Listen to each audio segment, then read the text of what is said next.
Slowhands Rock Talk Show.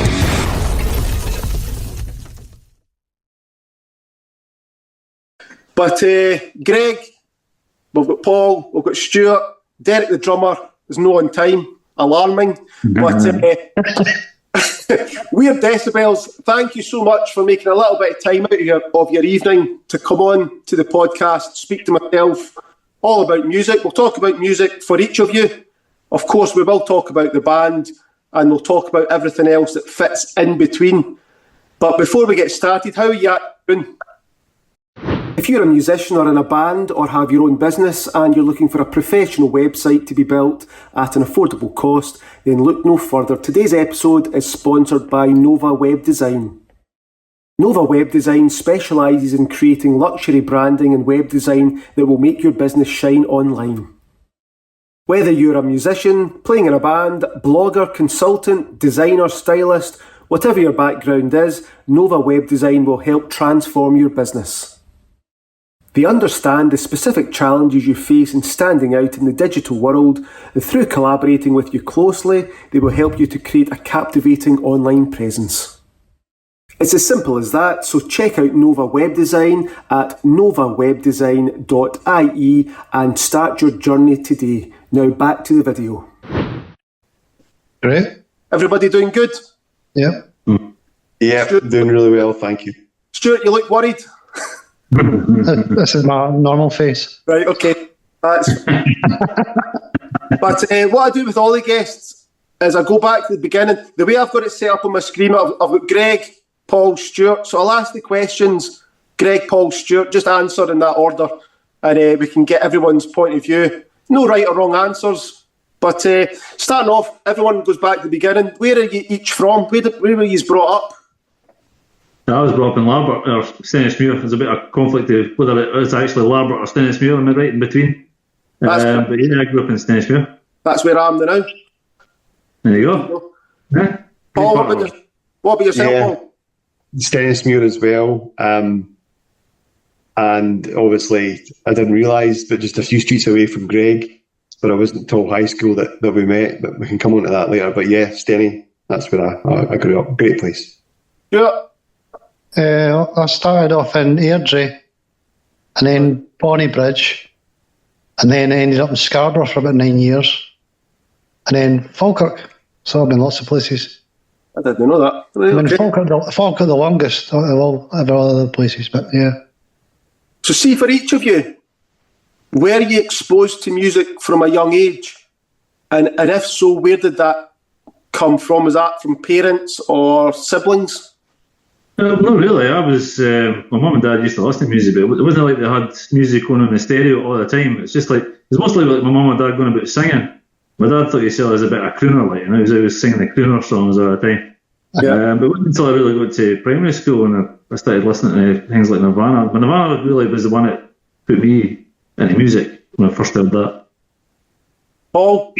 I was surrounded by music from whenever I remember. My dad has got a huge vinyl and CD collection. It would be a lot of Grateful Dead. I would fall asleep to Tom Petty floating up the stairs from the living room to my bedroom. I'll literally fall asleep to that. And it's just totally been ingrained. And then it was my mum who came back home one day from the shops and she's like, I bought a CD. And my dad's like, it's usually me that buys the CDs. It's like, no, this is a good one. And she held up Nevermind by Nirvana. Right. And my dad was like, all right. And we put it on and that changed everything for me. Stuart? Kind of similar to Paul. Dad had a massive record, big vinyl selection. All the classics, Beatles. Not really the Stones, mostly Beatles. And then loads of the 80s. I remember getting a lot of the 80s stuff, a lot of the pop stuff in the 80s. Right. Just constant music. And obviously my dad's a musician, plays the guitar, sings, plays bass, keyboard. Right. And records his own stuff as well. So he taught me how to play guitar many moons ago, a few chords and things like that. So yeah, massive influence. And I was going to say, like, a lot of people I speak to, you know, similar to the three of you, their parents will be playing music in the background. you kind of get exposed to it. And then a lot of them get to an age, it's normally around going to high school age, maybe a wee bit younger sometimes, where they discover a band for themselves, something that's different from what their parents. Would you have said it was Nirvana for Greg? And Definitely Nirvana for me. I saw them on the, what was it, the Enemy Awards? The one when he throws the bass up in the air, infamous one. That the one? Some. I was like, who are these guys? They're amazing. when would that have been? About 1992? 91, 92. Yeah. And was it Nevermind? Was it Nirvana for yourself? Paul, it just changed everything. So my dad his collection was already quite vast in 91, 92, so he started handing me CDs down. He thought, right, okay, you kind of like Nirvana, so here's Dinosaur Jr., Where You Been? And so I put that on, and that blew my mind because it was so kind of loose and Jay Massis was just coming out with all these amazing solos, and then he would sing in that drawl. And I remember the early days, the band would be like, who's Dinosaur Jr.? But I just absolutely loved Dinosaur Jr., and that's always kind of stuck with me as well. And then we had a healthy obsession with video games, and a lot of music in the Super Nintendo era. There's one particular track in F-Zero, the very, very first track, that sort of beat, and it just kind of all mashed into one big kind of, I want to make music quite fast beat, and that's where it kind of came from. It just, so many cultures just combining. What was the band that changed everything for yourself, Stuart? Possibly the first time I heard One by Metallica. Yeah. Maybe on Top of the Pops, and it was the One video. I was like, it started off kind of quite quiet. I was like, what? And then it gets really, really heavy. I was like, oh, this is quite interesting. There's bits of Guns N' Roses' Appetite for Destruction in 87 or something. Yeah. Got exposed to that, some Whitesnake, a lot of Gary Moore, and like late 70s stuff like Thin Lizzy and things like that. But a lot of my dad liked that stuff, so probably Metallica, I would say, and Megadeth were the two bands that got me kind of really interested in music, I would say. It's funny when you guys are a bit older than myself, but obviously being brought up in a generation where the internet didn't exist, we've all had similar experiences, which is totally different from somebody that's probably 25 or younger.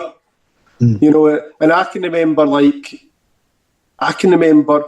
you used to go to the video shop, you'd rent a video, and there would be like 30 minutes of previews before the actual film started. And I don't know what it was advertising, but there was something where it showed you like 30-second clips of, it must have been a festival somewhere, I don't know. And this was probably 1990, 91, and it was a clip of U2 playing, and I just loved the fact it was just four guys on stage making this music. There was a 30-second clip of them playing Sunday Bloody Sunday, and I was like, I don't know what that is, but I like that. And then maybe my uncle gave us a copy of Fear of the Dark, and I didn't like it. But then 6 months later, my pal gave me a copy, came down to my house with a copy of a tape, and it was Master of Puppets, and I was like, I don't know what this is, but I like it. And then the rest is history. It's like it's cool because you just discover, you discover one band, and then, there used to be this member that's in this other band now, so you go and listen to them, and this band was influenced by this band, and it's amazing. I kind of think, like, obviously Metallica's a big band for myself. Imagine discovering them now, like the amount of stuff that you've got to go through that you can discover. Yeah, it's kind of mind blowing, but just avoid load and reload. Well, St Anger will maybe just skip that. You've all got to hit St Anger. You've got to get past the St Anger test, and then you're a true Metallica fan. Give us a wee laugh then. Let's see if you're each brave enough to give the truthful answer. Jeez. What was the first album you ever bought with your own money? Start with Greg. I can't remember what the first one I bought was. It's maybe, I imagine it was Iron Maiden, because I didn't really buy much music. I used to borrow tapes off of people and things like that. I never went and bought anything. So the first thing I bought was probably something pretty cool, but I can't remember exactly what it was. It was either Nirvana or it could have been Guns N' Roses, because I used to listen to Guns N' Roses on my paper round, so it must have been Guns N' Roses. Would that have been a cassette tape? Aye. It must have been Appetite for Destruction, because I used to listen to that all the time. Paul, what about yourself? The Bee Gees, You Win Again. You win again. So really, really cheesy. Loads of synth. I played it. It was like a wee vinyl single, and I played it on my. You know how you used to get all the full stereo that had the tapes, the vinyl, and I played it over and over. I loved the synth on it. Yeah, that was. I like cheesy pop. I'm not going to lie, and I am proudly going to say it was the Bee Gees. You Win Again. Stuart? Did you say the first vinyl single or album? Just what was the first bit of music you ever bought with your own money? Well, the first vinyl I bought was Level 42 Running in the Family album. Right. Which is great. I still listen to that. Singles, try to remember the first single I bought. At Bites, Calling All the Heroes was there. I remember back in the day, you used to have the discs that went in the original jukeboxes, the vinyl singles. You could buy like ones at X Box, they were called. Yeah. So they've obviously been battered a few times. You could pick them up for buttons. Bit out the middle. Exactly, yeah. I used to have a few of them. I can't remember the actual first one. Well, here's another sort of similar question for each of you. Before you go into that though, I remember the first thing, you're talking about the first bit of music you bought. Aye. The first bit of music I bought was Woody Woodpecker. But it sounds very dramatic, but it can be quite life-changing. But what was the first professional concert that you ever attended? For me, I think it was Goodbye Mr. Mackenzie. Where was that? It was at the Town Hall in Falkirk, as I remember. Right. Paul? Machine Head, Davidian Tour, Barras. My music taste hadn't quite got that heavy yet, but my friend at the time wanted somebody to go along with him, so I went, and I was blown away. At the Barras as well? The Barras, Machine Head, I was blown away. Yeah. Stuart? And I was at that same gig. Was that your one? No, I just remember Paul was there. I remember seeing this guy with a Weezer t-shirt on. This might have been before we actually started the band. Was that 94, 95? Going, who's this guy with a Weezer t-shirt on a Machine Head gig? My first gig was a guy called John Miles, who did the music single. And it was down in Bridlington Spa, I think, because I was staying in Scarborough at the time. All right, okay. My dad took me, my sister, and it was a seated gig, which was a bit strange, because obviously you're expecting like people to be jumping about, so it was a seated gig. It was a great gig. And then my dad managed to get us backstage, and we actually met him. All right, okay. And the rest of the band, I was speaking to the bass player, Bob Marshall, after it, so that was pretty cool. Yeah. And for each of you, so Greg, you're on bass guitar. What made you pick up the bass guitar? Why not the guitar or the drums or vocals? What was it about? What made you pick up the bass? Well, I started on the drums. Right. I realised no rhythm, I couldn't do it. I tried my best. I wasn't very good at it. So I knew a couple of my pals play guitar, so I didn't really fancy doing guitar, so I wanted to try something different, so I ended up with the bass. I tried a couple of instruments before that as well. I tried the flute. I really wanted to play the clarinet for some reason. But I really wanted to play the saxophone, but I never had the chance to do that. So that's why I went for the bass. And Paul, I know you have a thing, but you also play guitar as well. So, did you play guitar before singing? I was singing first, and then I gradually started playing guitar. So the early days. How did singing come about then? Because I couldn't play guitar. So when the band started, I don't know what it was, but I was able to have melodies in my head, because like Greg, I had a paper round and I would have all these melodies in my head, and then I managed to be able to translate it without a guitar. But if you look inside the In Utero album sleeve in Nirvana, there's a picture of Kurt and Chris Novoselic on stage, and it's a stage, it's got bits of chewing gum, and he's got a couple of pedals, and folk are slapping the stage, and I wanted to be that.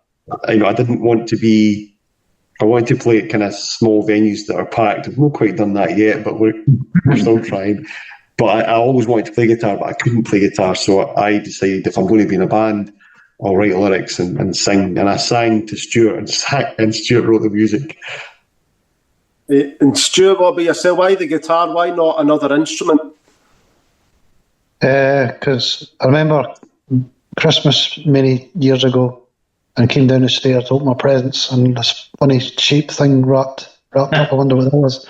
And it was a guitar. It was my first guitar, and it was a Vox Stroller electric guitar. Yeah, I've never seen anything like it since, because the coax cable was already sort of welded onto the guitar, so you just plugged it straight in an amp. Right. Okay. And my dad taught me a few chords, but I think originally he was trying to teach me how to play guitar on an acoustic. You know what it's like if you're trying to learn on an acoustic with thick strings, it kills your fingers. So I remember getting this electric, and then he started to teach me on that. So, but there was never really any other options. There was never like, we never hung about with anybody who had a drum kit or I suppose my dad had a bass and things like that. But it was always guitar from day one, really. So. And I know obviously the band started in '95, by which stages are all sort of late teens.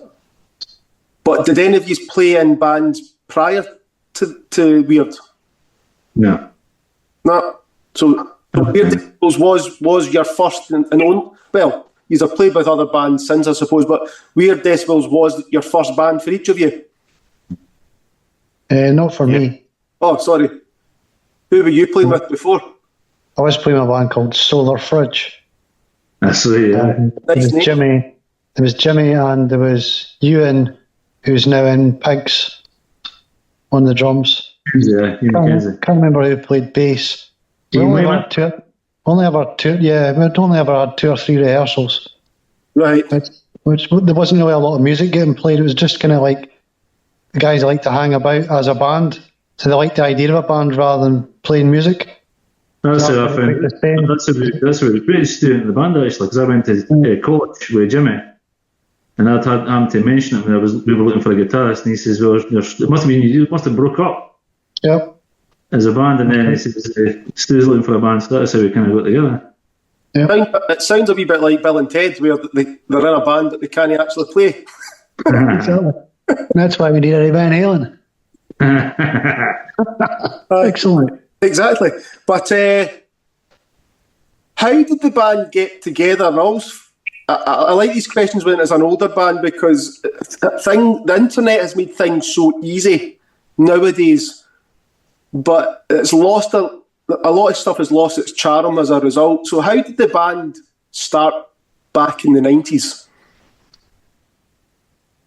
I'll let you guys go for it, Paul. Yeah, it's through high school. So Greg McSorley, Paul Smith were in the same age class because our names our surnames were so close, and we hit it off straight away as friends. We got into computer games, and we found that we loved the same music. So we just we started going down to the local club Martel on the Thursday nights, and we watched bands like Cage. And we would just be thinking that is incredible that people that we know at high school are playing music that good. And I turned to Greg and I says, let's try and get a band together. I know a couple of drummers. The original drummer, it's funny that we're doing this tonight because the original drummer did not turn up to the first rehearsal. So the second time I thought, well, I'm going to ask Derek, who was in my brother's year at high school. Yeah. So he's a bit younger. And he says, I'll think about it. I says, what do you mean you'll think about it? This is an opportunity of a lifetime.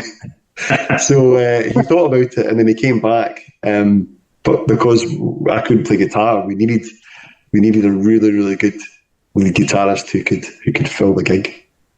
And you couldn't find them, so you got Stuart. Pretty much. It's funny because it's like I remember starting a band, and you remember to have a newspaper called the Ad Trader, and I don't know why, but I think during the week, Monday to Friday, it was coloured blue, and Saturday and Sunday it was coloured yellow for some reason. Yeah. And everything, like, you could advertise in it for free. So you would phone up and say, music section, guitarist 15 looking for other people in this area and blah, blah, blah. That's how you done it before the internet existed, or you would just meet people at school. I asked my daughter, it's strange, I asked my daughter a few years ago when she's left high school now, but I'd said to her, do any of your pals like play guitar or drums or that? And she's like, yeah, there's one or two that do it. I says, do they play in a band? And she looked at me like I'd insulted her, like she said, that's one of the most embarrassing things ever. And I'm like, well, times have fucking changed, because see, when I was at school, the coolest thing ever was to say that you played in a band. Now, the band could be crap. You could... Remember what Stuart was saying, you could play in a band that wasn't really a band, but as long as you could say you played in a band, that was classed as pretty cool. And then nowadays it's like embarrassing, the thought of even starting a band. I don't get it. It blows my mind.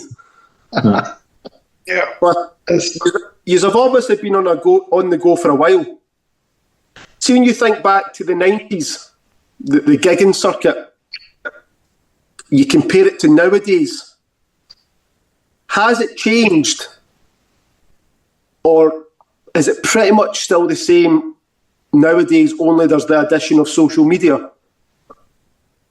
Personally, I don't think it's changed. I think it's come full circle. So when we started, it was all about gigs, and spread the word. And we'd play as much as we could. And back then, we could play as much as we wanted. These days, I think it's come back to the same, because there is no way to get traction in social media unless you go out there and play gigs. So it's almost come full circle. You need to go out and play, and the gigs are there. There are still promoters out there that will get you into small venues. Sometimes you'll play in front of nobody, and sometimes you'll play in front of 30 to 40 people. Yeah. But what any band needs to do is just gig constantly. We're in a position where we probably can't do that, but we still will play gigs. But yeah, I think it's come full circle, and I think possibly for the better. Yeah. And one thing I've noticed that the band does, and I think it's unusual, I like that the band does this, but number one, the band has a website. So many bands don't even bother with a website anymore. And I suppose there's arguments for and against it, but I like the fact that there's, I mean, you're on social media, the same as all the other bands, but there is still like one local location. You type in the band's website, you go there, and there's everything that you need to know, whether it be gigs, whether it be merchandise, whether it be band history, albums, and everything else that kind of relates to the band. And obviously I was looking through it today, and there's obviously the bit on all your previous albums. I think you're probably the most documented band that I've ever spoke to, because it's actually really nice to see it, but you've got the history of the albums, and it's not like a full biography, but you talk about each album. This is what I remember about the recording process, about maybe writing some of the songs, what the band themselves were doing at that moment in time, people's thoughts. What do you remember about this? What do you think about it now? And you've got it for all your albums. It's really nice. Whose idea was it to have all that sort of documented? That's Paul's obsession. That's his obsession. He loves to get all the information together. The main thing for that website is he loves the fact that all the tracks on there are the highest quality they can be. Like if you listen to the tracks on Spotify, it's maybe compressed or something a wee bit, but on the website it's like proper good quality. So that's Paul's baby, definitely. I like it, and I actually remember this. So I was saying just before we started recording, myself and Stuart have known each other for about 24 years, something like that. Yeah. And we worked in the same team together when we were working in the office. And this was the internet was still in the early stages, so there wasn't any restrictions. I think you could pretty much access anything on the work computer. And I remember that every week I think you had to work one night late till 8 o'clock or 9 o'clock, something like that. So what happened was, when it got to 5 o'clock, the office emptied. And for the last 3-4 hours of your shift, it was like skeleton staff. There was hardly anybody in. So you could make yourself look busy, but you could just pop yourself onto the internet. And I can remember your website from 24. You had a website 24 years ago. Yeah. I remember it. And the reason that I remember it the charts that were on it. is you had a message board section, which probably doesn't exist anymore. It doesn't. That was my baby back then. That was me did that back then. Over. Message board forum, something like that. Yeah. Because I can remember me. You know, Sid Barrett on that. Me and Stuart used to have a really good laugh telling jokes to each other at work. Yeah. And I can't remember how it came about, but there was an yeah, I could do that as well. I could bypass your work protocols, because I used to do that with my friend at my work as well. You could use the messaging to get past it. Yeah, but I don't know if you remember, but there was actually we started. I think I started leaving messages on the forum, and Stuart would reply to them like the next day when he was in, or whenever it was that he read it, and it was jokes that we were telling each other.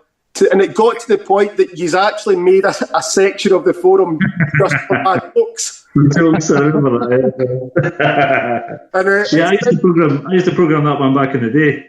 It's so dated, but it was a good laugh though. But it's impressive that you actually had it back then, because this is even before MySpace and Facebook didn't exist. YouTube didn't even exist by this point. Yeah. Well, actually, it spawned another website, the Falkirk Music Scene, because there was a guy who used to come on, what was his name, Eddie McKenzie? Yeah. And he had encyclopedic knowledge in music. And Paul had started a thread about local bands. Yeah. He just totally went with it. I've been on it. I've not been on it for a while, but I remember a couple of the bands that I played in are on there, and most of the information's like, that's not quite correct, but it's kind of in the realms of possibility, eh? A poor man's Wikipedia. What's that? Poor man's Wikipedia. I think it's fantastic, and he's actually went on. He's closed the website down. You can still get it in archived web pages, but he's actually went and mapped out every single Falkirk band and where the members have went. I'll need to try and dig it out for you, but it's an incredible thing that he's done. It's incredible. It is nice because there was a really, really good music scene for bands in Falkirk, the Falkirk 8 back in the 90s, and I think it died away for a while. I don't actually know what the current scene is like, but it was really good back then. And of course, back then you then had things like the Martel that actually put on band nights. You had the Engine Room that put on band nights every week, and there was probably I would say probably 97 to about 2000 was a really, really good, strong time. Golden era. You could go out every week and to see a rock band playing, and you knew where to go, and you would have the choice of 2 or 3 bands to watch. And it's a shame. I don't think anything like that exists. There's not really a dedicated live music venue as such anymore in Falkirk. No. Well, technically rock bottom if you count that, but yeah. But the question I had as well though, because I was thinking back, and I'm thinking, you guys, you weren't called Weird Decibels back then. You were called Weird. So when did the name change? When did you add the second part, and what was the reason for adding the second part? In 2009, we lost one of our friends, Dave Brown, absolute legend.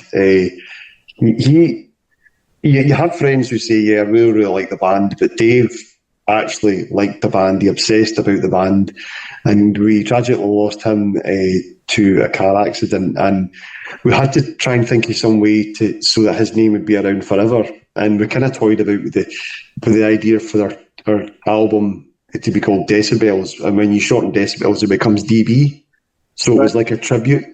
So we decided to call the band Weird Decibels, and the album that followed was Weird Decibels 1. And we kind of hope that somewhere he is listening to some of our heavy albums, because that era we released some of our heavier albums, and I think he was always very honest about our music. He loved most of our albums. When I asked him about the acoustic album, he was like, "Aye," and that was the last one he heard. But I absolutely know that he would have loved the albums that followed that. But that's why we changed the name. He sounds like just a true rocker at heart. Yep. Aye. Absolutely. But obviously, 2025 is a big year for the band. 30 years since the band's been going. It sounds like a long time. Does it feel like a long time, or when you think back to when you were first starting out, does that feel like a few years ago sometimes? Sometimes yes, and sometimes no, but it doesn't feel like 30 years because when we go to rehearsal and I look around the room, yeah, we've got a few more grey hairs and stuff like that and creaky backs, but when we play, it feels like the first practice. Maybe don't dive about as much, but I don't know, the connection's still there that was on the first day. It's a privilege, actually, to have met and be in a band with these three guys, to be honest. A band's a tricky thing because there's definitely two elements to it. There is the part that everyone has got to be of a certain standard of playing. You know, you've got to be on the same sort of page. But there's also the other side to it, which is the personality thing. You know, and if you're spending time with 3 or 4 other individuals, you've got to get on, and it's tough. That's probably why there's not very few bands have the same lineup. You know, for various reasons, but it's hard to keep 4 or 5 people together through time. So 30 years is a long time, but it's cool. And obviously, you can correct me if I'm wrong. Is it 8 albums within 30 years? 9. 9 albums. Yeah, 9 albums. One of the big tests was going away to record an album in a cottage for a week in a remotest part of Scotland in Cannock. So if we started fighting, there was nobody to come and rescue us. But that kind of was proof that we kind of cemented we were really close. And before then, even in the early years, we went up north to a holiday in Banff, and we came away and we're still great friends. So I kind of knew from the early days that, we've got these aspirations and we want to get somewhere, but at the same time, the friendships, I think, as time went on, the friendships became more important than the actual ambitions of the band, to be honest. Yeah. And I like the fact, I don't know if this is still the way you do it. I remember speaking with Stuart years ago, and you would go away you would hire like a cottage. And you would go away for maybe a week or a long weekend of that. Mm-hmm. Was that you actually writing songs, or was that you recording, or was that a bit of both? Mostly mostly recording. Yeah. It is. So I know that I don't know what's your recording setup just now. I know you used to have, obviously. It's amazing how recording technology has changed across the years. Because you think back to the 90s, I can remember my mind being blown when I got my first Tascam 4-track. You know, that would have been 424. And it would have been probably 1999. And, you know, prior to that, I had a tape recorder where you put a tape in, you record and play at the same time. And then you've got the ability to record a couple instruments, pan it to one track, record another couple instruments, pan it to another track.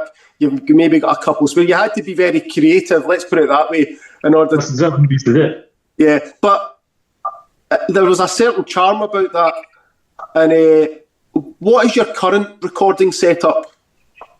We use a Korg D32000, so it's the 32 digital track. It's about 20 years old. And it allows us to take ourselves away to a remote lodge to be as loud as possible without disrupting anyone. And we do hours and hours of research. And if the budget allows, we'll rent a place with a big living room. Yeah. And there was one place, Springfield, just outside Kelso. We had a successful album in Weird Decibels 1, and that allowed us to hire a place without losing money, which is unthinkable for us these days. And we hired this big room, and you can actually hear it on the recording. Yeah. The desk itself is really old, but it does allow us this freedom to just go and record everything into the box.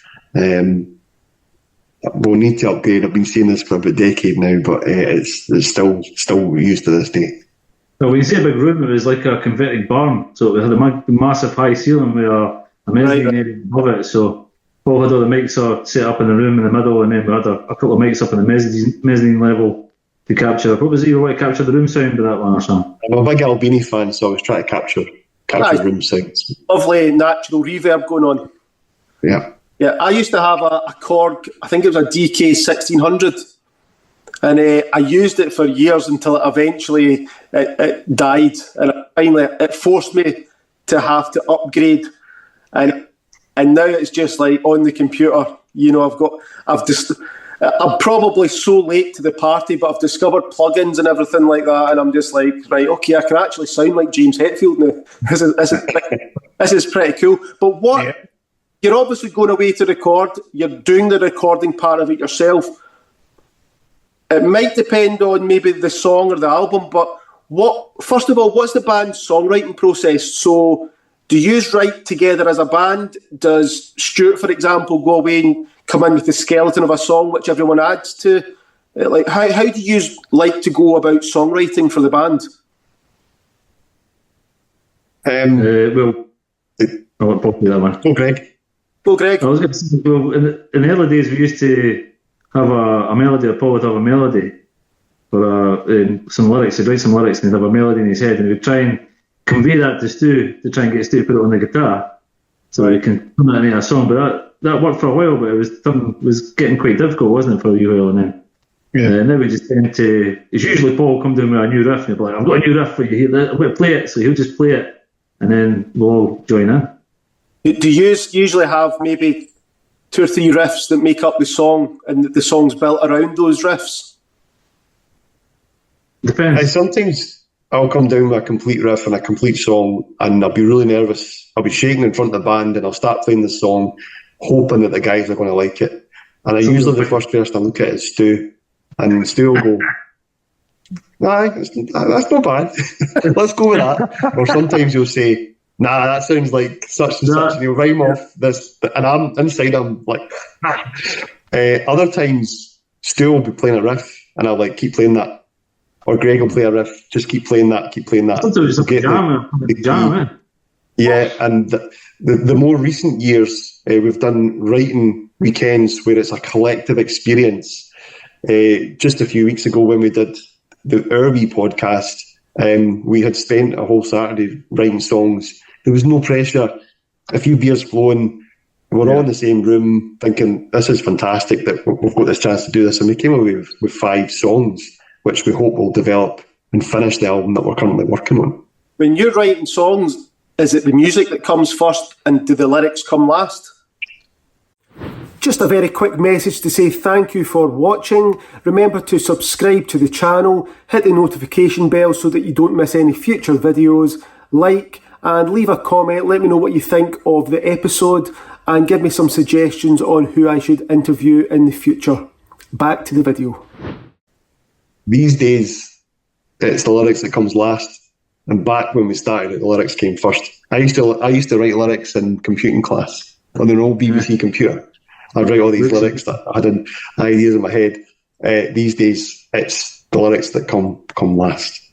And see, if I was to take your lyrics separate from the music, would it be obvious to me what you were singing about, or do you like to write in a style where it's a little bit more vague? If 10 people were to read your lyrics, 10 people might take away something different. I kind of, in the early days, I wrote about kind of the world around us, and then I started to get a wee bit insular, and I got a bit bored. I started writing about myself, and I got really bored of that. So I wanted to move on from that. And then we went and did Weird Decibels 1, and I wasn't sure where to go with lyrics. And then I thought about characters. So I started creating these characters that I saw walking around Falkirk, or just I saw on the television, and I started writing about these characters. But in many ways, the characters had parts of me or somebody that I knew in it. And that's how I kind of go these days. Stuart, writing a guitar riff, what is your setup? Will you simply just plug the guitar in and see what happens? Does it come do you, if it's not working after 5-10 minutes, do you give up and move on to the next idea? Or do you work at something and try to make it work? Have you got a method when it comes to songwriting? Well, if it comes to like guitar solos, you try not to replicate what you've done before. You always try to come up with something a bit different. Yeah. So it's quite good if you've got a few ideas what I've been doing recently is if I've got a few ideas, play them on the acoustic guitar, record them on your phone, and then maybe play a rhythm part and jam along with it, and then play a solo over the top of it and try and get the timings right and things like that. But we do a lot of... Paul will have an idea for a riff at practice, and then we'll maybe add to it. Or if he's got got a bridge part or got a chorus, just try and play about it. But recently we've came up with a couple of songs at the end of rehearsal. Somebody just came out with, either me or Emma came out with a riff. What's that you're playing? And we've just jammed as a band. And we've came up with a couple of really good songs. Some of the heavier ones, actually. Right. So that's going back to the early days when we're just jamming rather than somebody coming in with a specific idea. So it's quite exciting when you're just jamming and getting a really good idea as well. Yeah. The beauty nowadays of having your phone, you can just hit record and, Well, we do that as well at rehearsal. Just to get a rough... If you wrote something brand new and you're maybe not going to have another practice for a month, you'll end up forgetting it. So you just try to document the idea. Yeah. So you've got it somewhere. And then once we've perfected it, we'll come down a few weeks later with the recording gear and then record it properly. And then we'll maybe change it after that, but at least you've got a better recording to listen to rather than just into a phone. Yeah, I mean, one of the things I like about the band, and it's going to sound so obvious, but I think it drives me nuts when bands do this, but when you listen to your band playing, you play as a band. And I know that sounds stupid, right? But the amount of times I hear bands playing, and it's almost like the individuals are all fighting for the spotlight. Right? I'm a guitarist, so my ear is automatically drawn to Stuart's guitar. Right? What's Stuart playing? Right? And then you hear everything else. But, Stuart will be playing the riff. When it gets time for Paul to sing, it's all about the singing. Right? Stuart steps back because the lyrics are the most important part at that point. The drums and the bass need to create the foundation for Stuart's guitar to sit on top of. There might be a solo section where Stuart gets to step into the spotlight, shine a wee bit, but when you're listening to your songs, everybody's playing to make the song sound better. And that sounds really, really obvious, but see the amount of bands that don't do that, and it's almost like you wonder why egos start clashing. But Someone's trying to overcomplicate things, I think, something. It happens all the time, and it's like that. I was listening to you earlier because I remember obviously a lot of your earlier albums, and it was even like songs like, remember that song "The Rain," right? Yeah. And it was like Paul. That's the first song we ever played live. But Paul will sing a line. Stuart will do like it's like almost like a wee answering call. You sing a line, you do a wee guitar riff.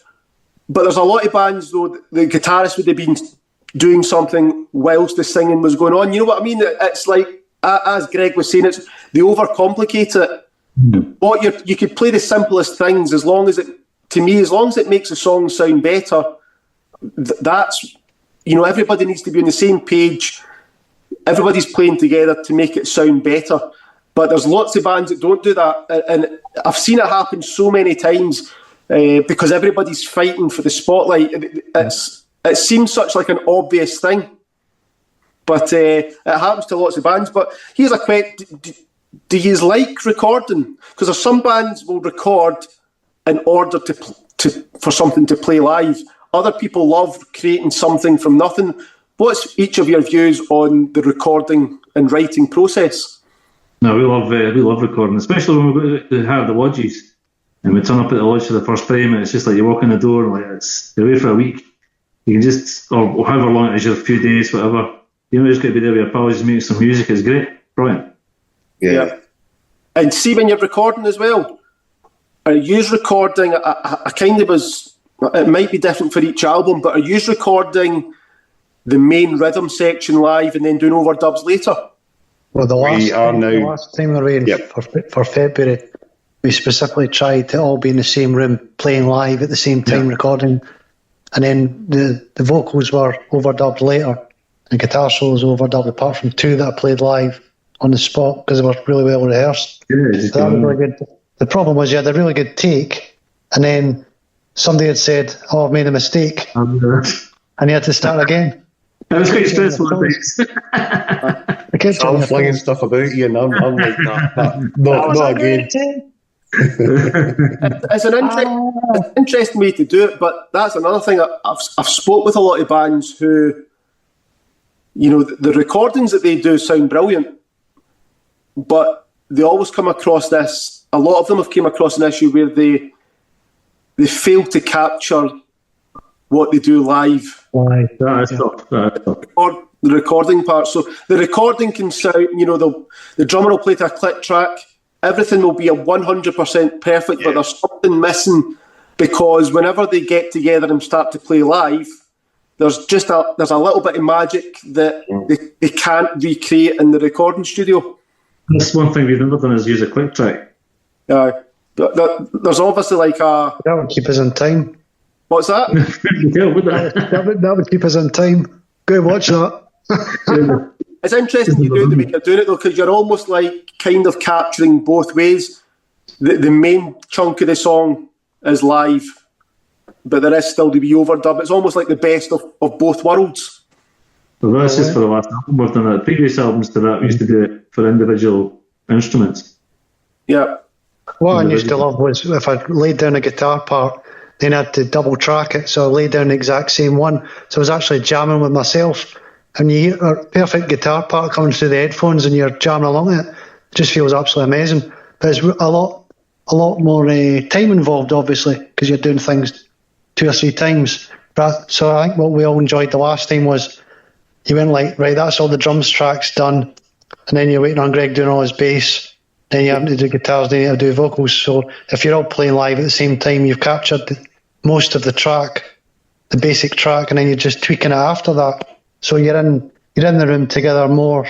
So I felt like we all enjoyed it better because you were there in the moment more rather than just here's doing this bit and then here's another bit. So it felt more. I mean, there's not a right or a wrong way to do it. I mean, that is the beauty of music. But I can see the argument on both sides because there is something nice about if you're a perfectionist having it 100% spot on. I can see why someone would want to do that, but there's also something magical about a band playing that can get lost. I think that's maybe why I like a lot of the older bands because a lot of them went into the studio and it's them live in the studio. Okay, they might be overdubs to fix a couple of mistakes or add a couple of wee extra bits and pieces, but especially those bands from the 60s and 70s, when you hear them playing, it's like some of the recordings are absolutely crazy. Like that's them live in the studio. Yeah. The best live album of all time, Thin Lizzy's Live and Dangerous. How live is it actually live? Somebody says Phil wants to fix his bass on this track, and then the guitarist will be like, well, I want to fix my guitar. Yeah. Whenever you get a poll of top 10 top albums of all time, it's always up there, number one. Yeah, it's still a great live album, but how live is it actually live? I don't know. I mean, I love the Doors, and their last album, LA Woman, was recorded live in their rehearsal.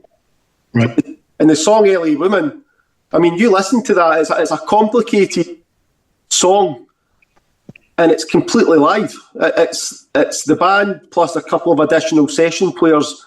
Jim Morrison sat in the bathroom to get bathroom echo because you didn't have the reverb back then. And, the song starts at a certain pace and then it dips right in the middle and then the drummer is back to the same pace at the end. Click tracks never existed. That's the skill of a drummer. Even Pearl Jam, their first album, 10, that's them live in the studio. Yes, they've done a couple of overdubs and bits and pieces, but that's the band playing live. That's the best album for me because it just sounds absolutely. That album's like Nevermind. It's just not dated at all. It's a brilliant album. But if Pearl Jam went in today and recorded 10 and they'd done it layered drums and then layered everything on top, it would sound amazing. But would it sound better than what was already released? Probably. It's all about feel, it's a bit tricky for us trying to capture that live sound for Paul because Paul does most of the recording. Because I can't remember, how did you do the vocals? Because we couldn't do the vocals when we were doing the recording of the instruments because it's in the same room, so they get picked up with the amps or the mics. So did we do a track before it, like a guide track? I can't remember. Oh, Greg, we were just so well rehearsed. We were able to do it without the vocals. No, I just kind of mind the vocals. There's a wee bit overspill. Yeah. The wee bit overspill. We kept all the overspill because it just added to the liveness of the record. Yeah. The guitars. You know? We just kept all that in because it felt, when you listen to the record in phones, the last one, February, it feels like, when I listen to it, it feels like I'm back in the room with the guys, actually in that moment playing that album. Yeah, and when you capture an album, you've captured a moment. So That's how we captured the live sound as well, basically, with that album. Where was your amp? Was your amp up the stairs? Your amp up the stairs in the room? Mine was in the hall. The drum was in the big room. I think mine was in the big room as well. This is they kind of overpower each other when we're trying to record them. It was a tricky setup. But that's also part of in my opinion, part of the fun of trying to figure out what works, what doesn't work. Well, see, the handy thing about that lodge was there was like one of them cubby holes. Maybe we used to like having the altaces where you could open up the doors and you would see through the other room. Yeah. So the disc on one side and had other wires going through that in the other room. So it was like a studio kind of thing, wasn't it? it was, that the Weird Decibels 2 setup had that. It was amazing. But yeah, we've tried all different ways. And the last album, February, we actually had, it's going to sound crazy, but I saw it in Sound and Sound magazine. We had the albums facing, they were right next to the drum, but facing away. Right. We're looking at each other going, this is crazy.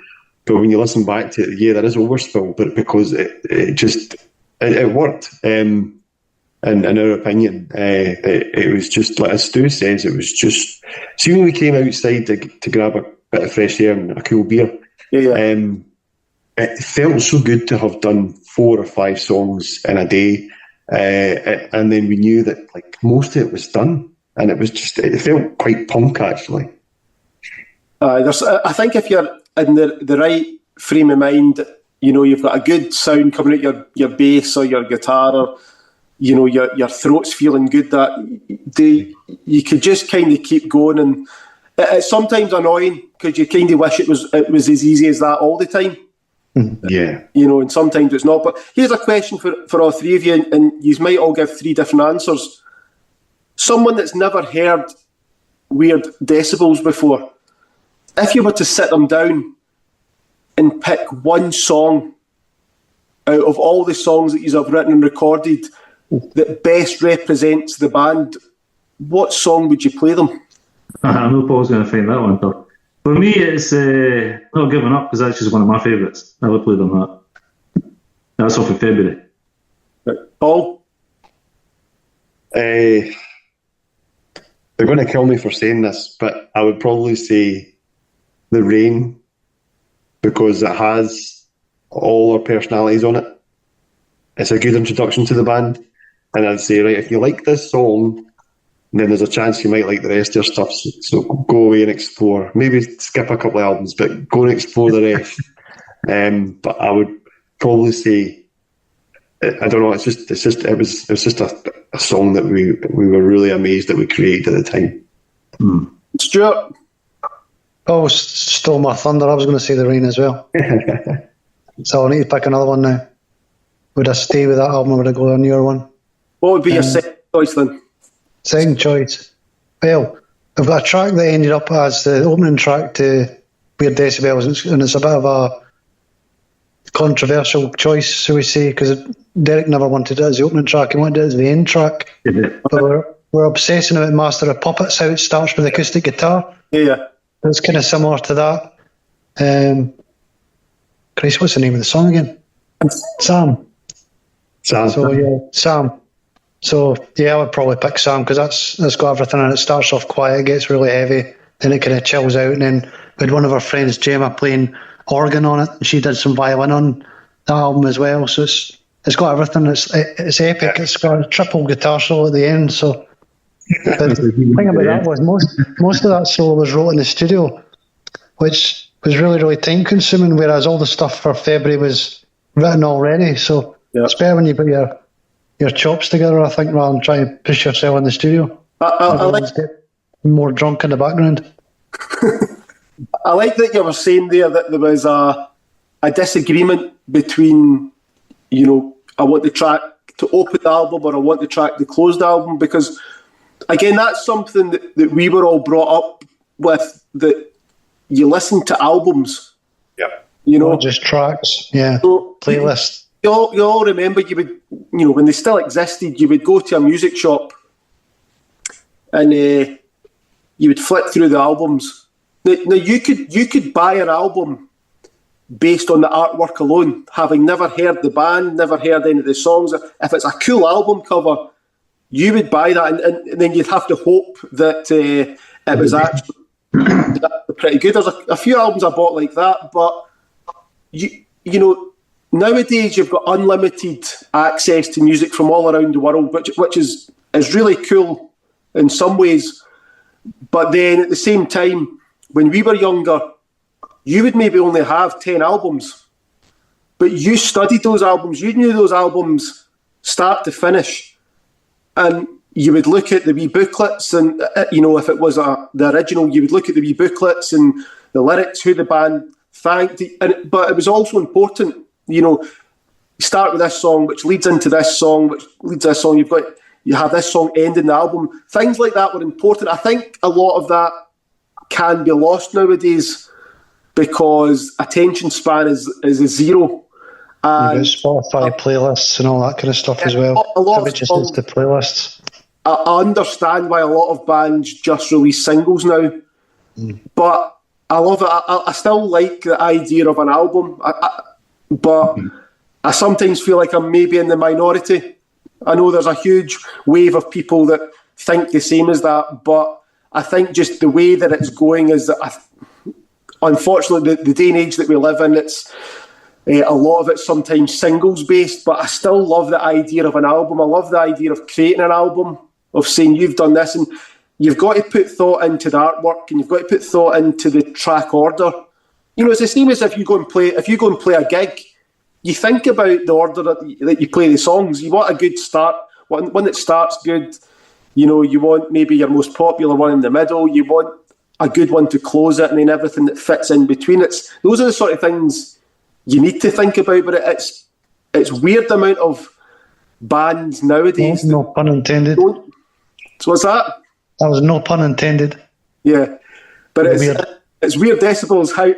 How many bands don't think about it? I've asked them bands, and is artwork important? And I've had people say no, and I've had people say like it's almost like an afterthought, like I'll just put a picture up because something needs to be there rather than nothing. But I think it's just important. It represents the band. It represents that moment in time, and you record that. And I hope that kind of thought still continues. And I'm glad that like you guys are still doing it. You've put thought into the artwork. You're putting thought into the track listing. I like the fact that you still do music videos, because a lot of bands don't bother doing it, and there's something nice about it. Like I was watching the video. I can't remember the name of the song. See the one where you're driving around Falkirk? It's black and white. Wonder.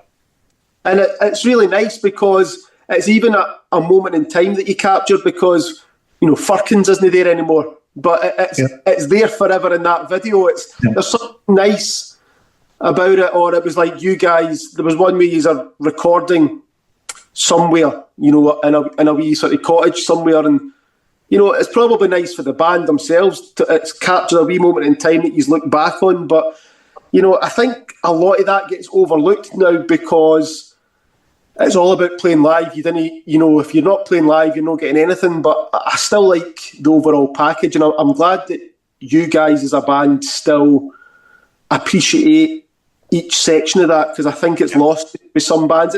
Some styles maybe don't require it as much, but I'm glad that you guys still do that. But here's a question then. So you've been playing.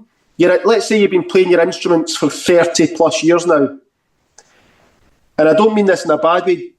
Do you still try, for example, Stuart, do you still try to improve your guitar playing, or have you got to a stage of your playing where you know what you're capable of, you work within your parameters, and and that's you. How do you think your guitar playing is now compared to, for example, 20 years ago? I think it's changed the fact that when we started, I was the first, I was the only guitarist in the band. Paul did a little bit of acoustic and a little bit bits and pieces here and there. As he came more onto guitar himself, we started to try and complement each other with the rhythm parts of a double or not rhythm parts. I don't play the same. I don't have that kind of heavy down picking kind of style I used to have, because it's more about kind of open notes and things. In terms of like solos, I talked about it earlier, you're trying to not replicate what you've done before. You're trying to complement the song. Sometimes a song doesn't actually need a solo, but some interesting guitar part in there, for the listener to listen to. But I would say that the style's slightly changed. It's not all just trying to be one guitarist. You're trying to complement the other guitar player in the band as well. Would I be right in saying, does it sound? It sounds like over time you've created your own sound rather than maybe trying to copy somebody that you looked up to when you were playing. Yeah, I would say that, because you get to the stage where it's quite difficult. Unless you're an absolute whiz on the guitar, it's quite difficult. I mean, you're pretty decent yourself. You know, select yourself. You know what it's like. You kind of think, well, I'd like to sound like him, but I know I can't get to his level. So what level can I get to? I can get to this level and just try and be yourself and be an individual rather than trying to sound like everybody else. What about yourself, Greg? Terrible bass player. I've definitely improved since I started, but there's a lot more improvement today. But what I try to do, I try to compliment Stu and Paul with the guitar riffs, and I try to, whenever they come up with a new song, I'll just sit back for a bit, think about it, and then try to see how I can lock in with Deke and then try and compliment what they're playing. Occasionally I'll get a wee solo bit to myself, which is nice, but I definitely want improvement to be made for myself. Do you see yourself and Derek as a unit? Oh yeah. Linked in. I'm always listening to try and to Stuart's guitar playing to sit on top of it. Yeah. And what about yourself, Paul? Because here's the weird one, right? Vocals is a whole completely different game. So, I've got guitars that are start to show my age now, that are 30 years old right now. They'll have a couple of wee scratches on them, a wee dents here and there. As long as you still clean it now and again, restring it, it can still sound as good as the day I picked it off the shelf, if not better. Your voice is an instrument and you can look after it, but your voice will naturally change over time at will age. How is your singing voice today compared to 20 years ago? Has it changed? Do you think it's better? What do you think the difference is? I think it's probably don't have as much as the range, but I certainly think I'm trying to be more melodic. Sometimes when we, like in our sort of mid-career, I thought my vocals are just a wee bit too shouty, and I relied on Stu to lift the song with a melody, or Greg to kind of hold it together with a really good bass sort of rhythm. So I thought I'm going to try and do more melodies, because I listened a lot more to the Beatles in the last few years, and the melodies they come out with are just fantastic. Yep. The Beatles then influenced Nirvana, which influences me. So I try to put a lot more melody into the songs that we do these days. It's almost like your vocals, it can take a while to find your voice.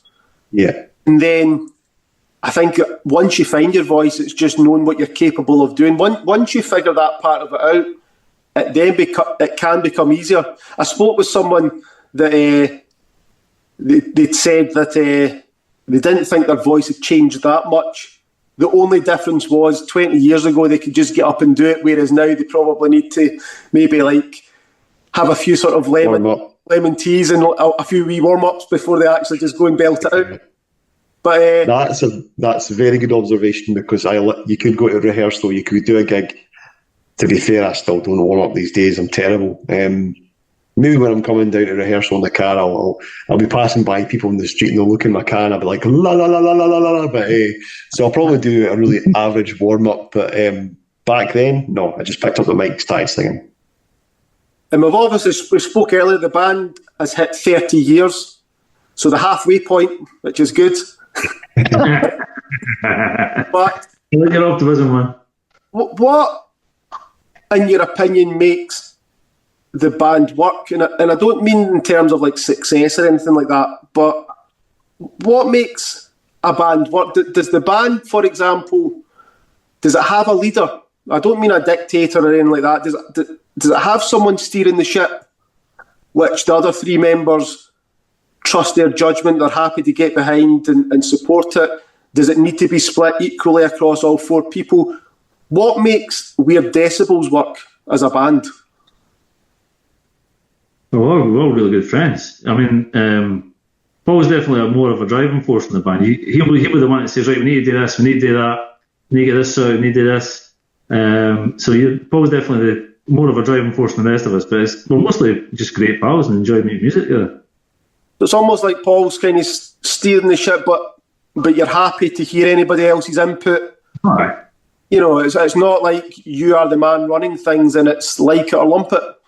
No, I think it was Nick's suggested writing session, wasn't it? In the early days, I was very possessive. So it was all my ideas, it was my lyrics. I didn't want anybody else coming out with stuff. And that's changed, which is good. But the key thing for me is, we're not going to be looking at success now. I think the success for me is the fact that we've been together 30 years. I've got three very, very good friends who, whenever I see them, it's like we've never been apart for any length of time. Yep. It's very, very good for my mental health. It's really, really good to go to work and talk about something other than work.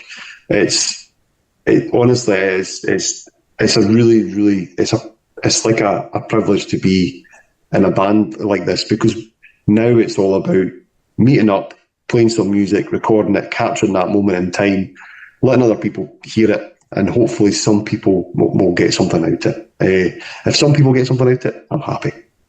It's funny you say that, because almost sort of similar, someone had said to me about doing the podcast, you know, I don't understand why you do it.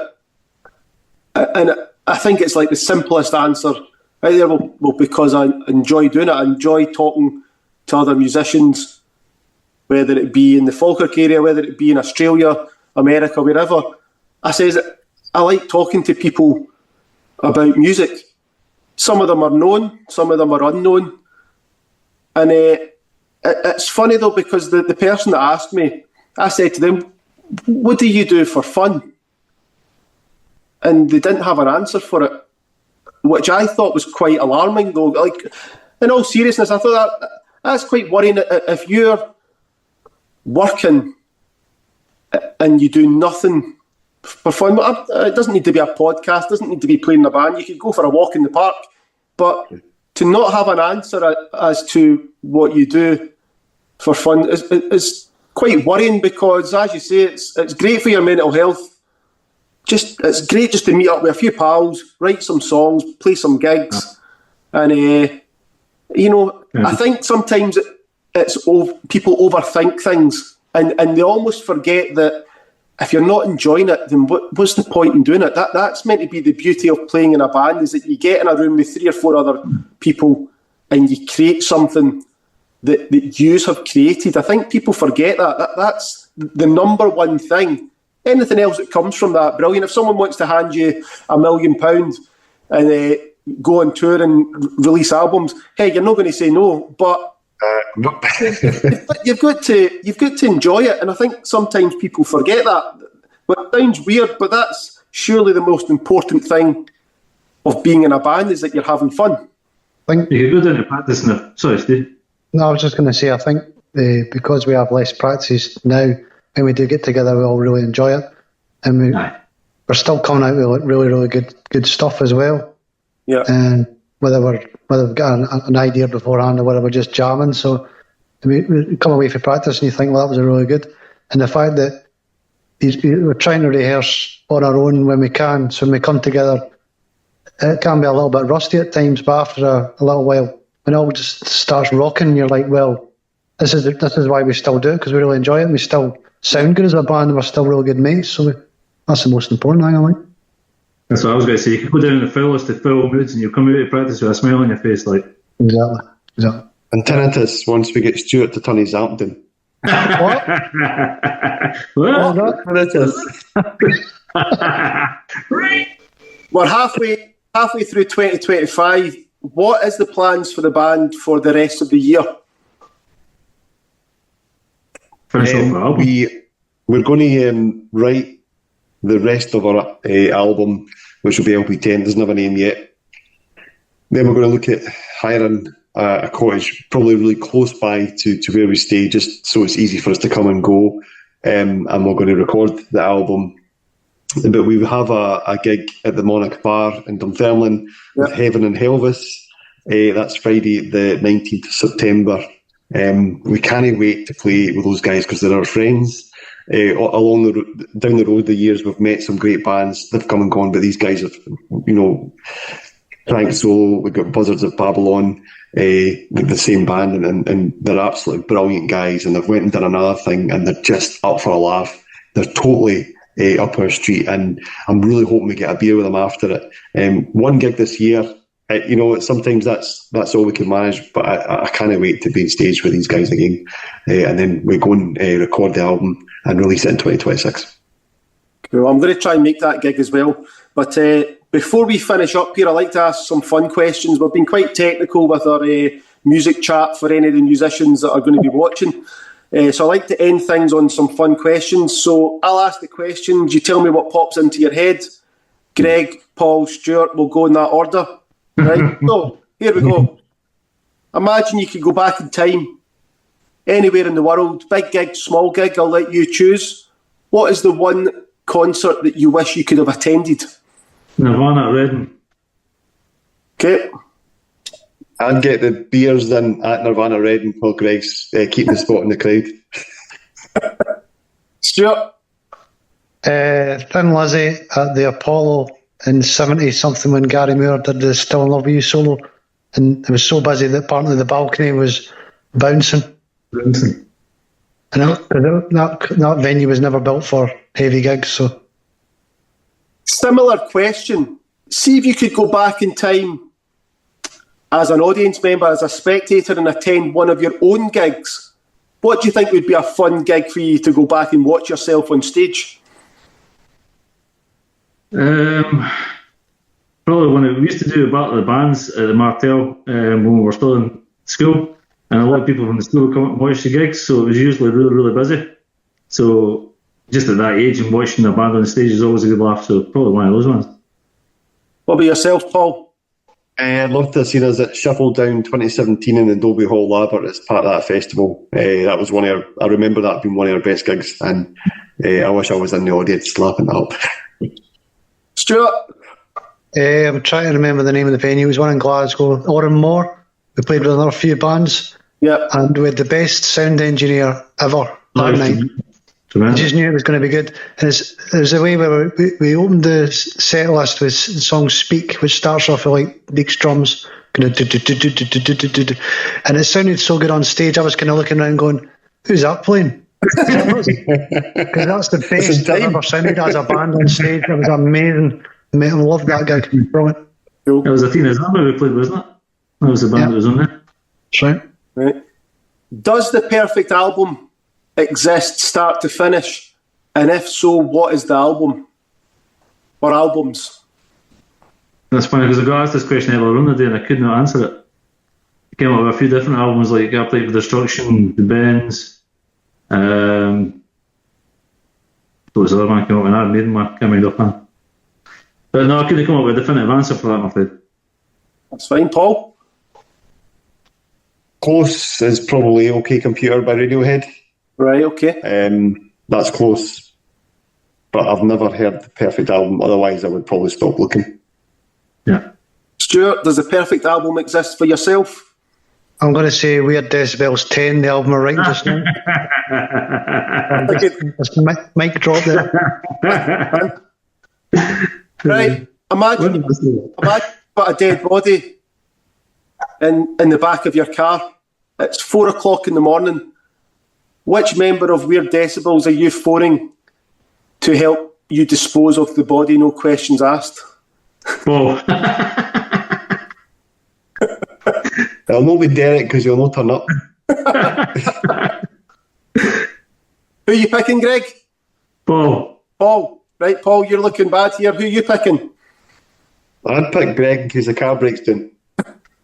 Stuart. I would pick Greg as well because he's a trucker, so Right. I'll leave it there as well. Greg, you're looking a bit dodgy here, Greg, but that's fine. I can see that.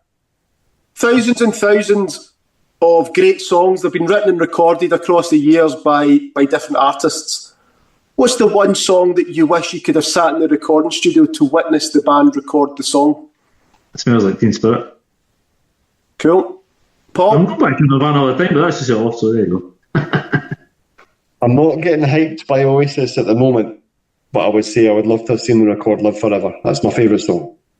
Right, okay. Stuart? Megadeth, Hangar 18.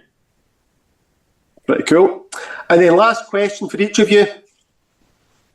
Who is your Mount Rushmore for today? Because the answer could probably change each day, but who's your Mount Rushmore? Who's the 4 bands for yourself, whether it be songwriting, whether it be performance, whether it be just the overall package? Who are the 4 bands that you see as perfection for yourself? Well, me, obviously, Nirvana.